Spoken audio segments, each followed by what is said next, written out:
আমি বাংলাদেশের জনগণকে বলছি, আপনারা ধৈর্য ধরুন। আপনারা আমাদের প্রধানমন্ত্রী তারেক রহমানের উপর বিশ্বাস রাখুন।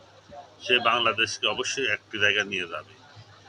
সব কিছু চিল্লাপাল্লা দিয়ে হয় না বা আবেগ দিয়ে হয় না। একটি দেশকে পরিচালনা করতে হলে কিছু টেকনিক এবং মাথা বুদ্ধি খরচ করতে হয়। সেটা তারেক দেওয়ার ভিতর রয়েছে। আমরা ভারত বিরোধী, ভারতের কথা আমাদের মোটেও ভালো লাগে না। ভারত যতই চিল্লাপাল্লা করবে আমাদের ততই ভালো হবে। ভারতের ভুলগুলো আমাদের শুধরে দিবে। আমাদের উচিত প্রথমে বাংলাদেশি যে ভারতীয় দালাল আছে তাদেরকে এই দেশ থেকে উচ্ছেদ করা। তারপরে আস্তে আস্তে ভারতের সম্পূর্ণ বিষয় নিয়ে আমাদের অ্যাকশন নিতে হবে। ভারতের জনগণকে দ্বারাই চাকরি